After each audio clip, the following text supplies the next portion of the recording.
as a result of the killing of the World Central Kitchen staff, also ANIRA, which is an American NGO, suspended their work in delivering aid to Gaza.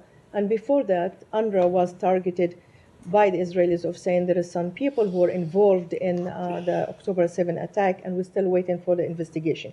So practically, three of the vital organizations that providing aid to Gaza either suspended their work or they don't have enough fund to help the people who are starving in Gaza.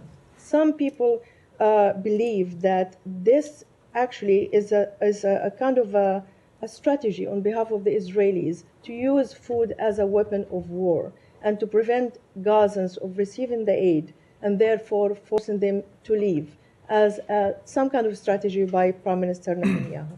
So with respect to UNRWA, it's not just the Israeli government that found that there were UNRWA workers that participated in the terrorist attacks. It was UNRWA itself. And I think that's always an important thing to remember. UNRWA itself that actually briefed the United States on its own findings. With respect to UNRWA, it does continue to operate. Obviously, it's faced funding challenges, but you've seen a number of countries who have resumed their funding, and UNRWA is continuing to do important work on the ground now, vital work that we want to see continued. So while they have faced funding challenges, they are continuing to deliver humanitarian assistance inside Gaza, and it's critical that that work continue. Obviously, there are organizations that are going to look at what happened the other day now and be worried about the safety and security of their employees. How could they not be?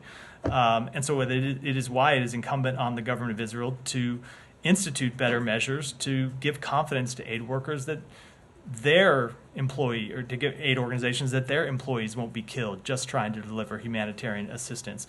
With respect to the overall policy, look, I can just speak to what the government of Israel has said and what they have done. So they have said they want to see humanitarian assistance come in, and they have allowed humanitarian assistance to come in through Rafah, through Kerem Shalom, through the 96 Gate. They're working with us on this maritime option that we are standing up with the cooperation of other countries in the region.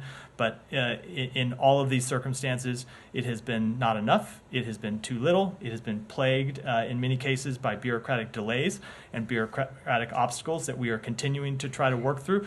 But it's kind of the same thing as with respect to it's the same point I'm making with respect to these deaths. Whatever the reason, the amount of humanitarian assistance hasn't gotten in at the levels it should have. The ultimate fact is the fact, which is not enough food, not enough water is getting in right now, and the government of Israel needs to do more to allow it to get in and to facilitate it getting in.